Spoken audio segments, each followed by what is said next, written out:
Picture this, it's 2008. The world economy is collapsing. Banks are failing. Businesses are shuttering.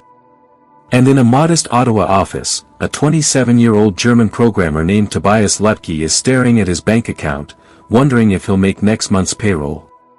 His snowboard company, dead in the water. His 9 employees, counting on him. His monthly revenue, a measly $8,000. Most entrepreneurs would have walked away. Most would have cut their losses and moved on. But Lütke did something different. He doubled down.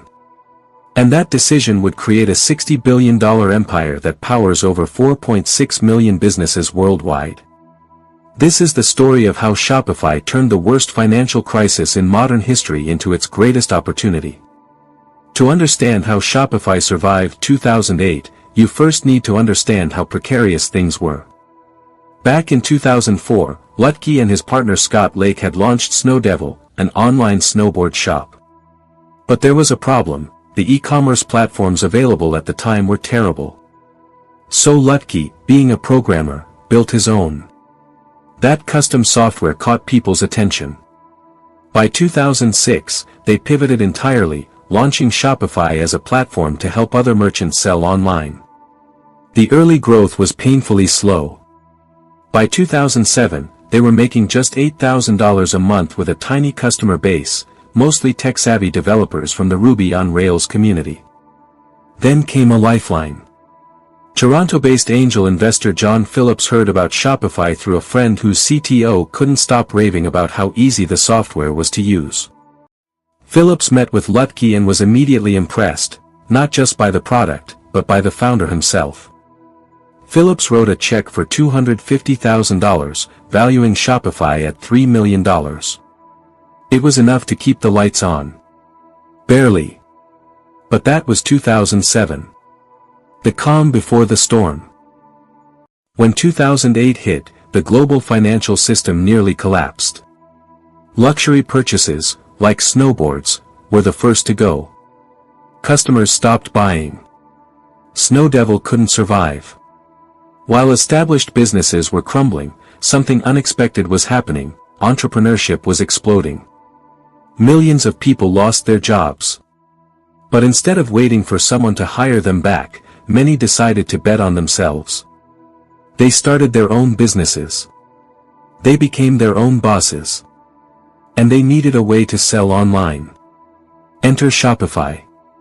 As the crisis deepened, Shopify saw something remarkable: a surge in new customers. People who had never considered starting a business were suddenly signing up. The 2008 financial crisis, which initially seemed like Shopify's death sentence, became its catalyst for growth. Lütke later reflected on this phenomenon, comparing market disruptions like the 2008 recession to shaking a tree and seeing what falls off. But here's the thing: having customers isn't enough if you can't pay your team. By late 2008, Shopify was still burning through cash. He turned to his father-in-law for financial support just to keep the company alive. It was do or die. Survival required 3 critical moves.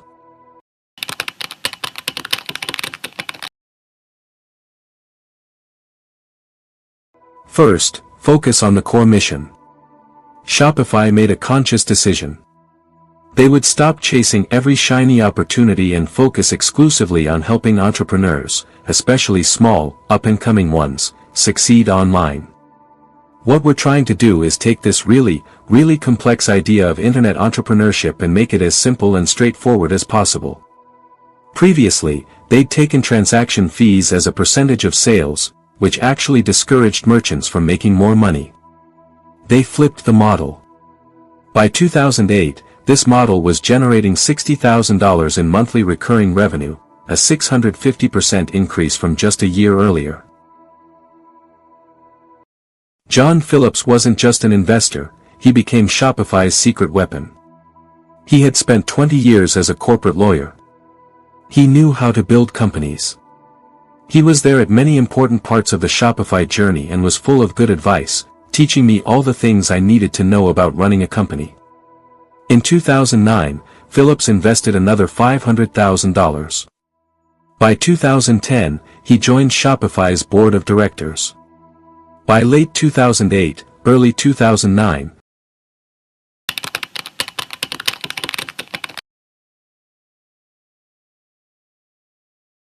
Shopify started landing bigger fish.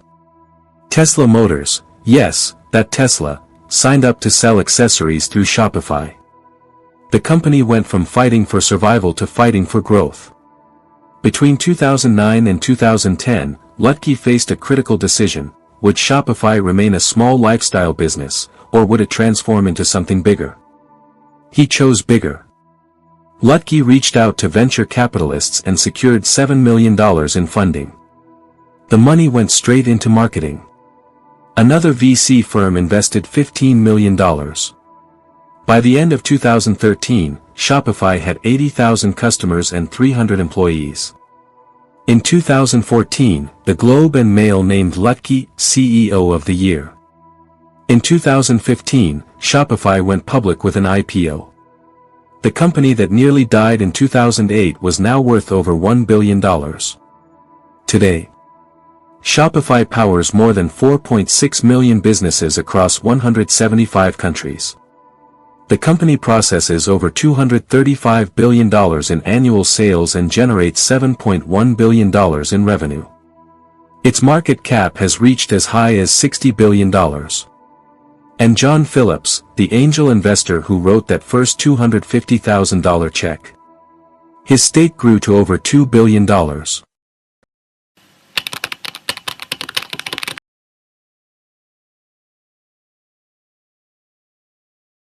So what can we learn from Shopify's 2008 crisis? Lesson 1: Crisis creates opportunity. While others saw the recession as a disaster, Lütke saw it as a catalyst. Lesson 2: Focus wins. Shopify survived by refocusing on its core mission, empowering entrepreneurs. They didn't chase every revenue opportunity.